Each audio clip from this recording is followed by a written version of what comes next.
See, my surrogate mother was Viola Armstrong. She had a son named Neil. Oh, really? As you know, the story goes, he went down to Antarctica, had a heart attack, stroke combo, and came back. And then there was stuff on the internet, and I had to look at Buzz and ask him, Buzz, what happened down there, Bud? Buzz did say one thing, and it just stuck in my head. It's the way he said it. He just said, we thought out things we shouldn't. And if Buzz saw something, I don't know what it was, but it was enough to give the man a heart attack. So if there are beings down there, I would think these beings never planned on us. They've been there, they came in millions of years ago. They've been under ice for millions of years. I don't think they were expecting us. Let me ask the thing about Buzz Aldrin, that there was this very cryptic tweet that came out during his stay down there. And he said, "We have seen the faces of evil and we're all in danger." And this is right before he had his heart attack. And I can tell you, logistically, to do a medical evacuation from the interior of Antarctica is very difficult and very expensive. So something must have majorly gone wrong. To underscore the fact that when the C-130 crew had dropped them off, they disappeared. And then when they went to try to find them, there was nothing at the National Science Foundation camp at all. Nothing. They were moving. gone. They A were dozen totally scientists. gone. And when they did show up, they had been missing for a couple of weeks. And Brian S. and the C-130 flight crew were then sent back. And they were expecting that they would see this group of scientists out to meet their plane, doing this, yelling something. And he said they were lined up like birds on a wire.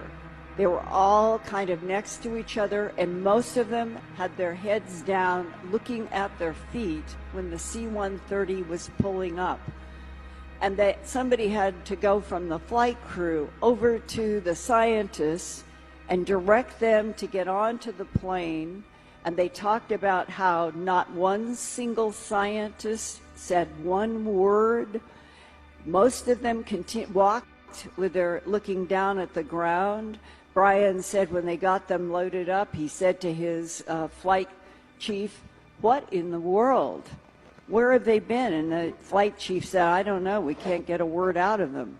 And during the flight, Brian went and sat down next to one of the scientists, and he said he leaned over and touched the scientist's knee, and the man never looked up.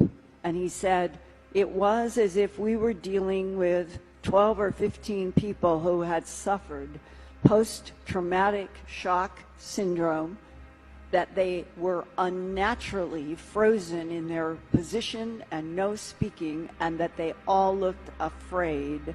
That one of the SEALs that I have talked to that is not in the video said that as they walked for a mile or 2 miles into these very strange created architectures, they reached a point where something started coming through the walls out into the air.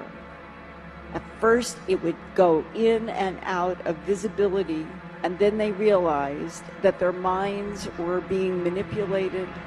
And then when they could see it clearly, and it was coming in and out like a television signal in the air, it appeared to be covered with scales, like an armadillo, the surface of an armadillo.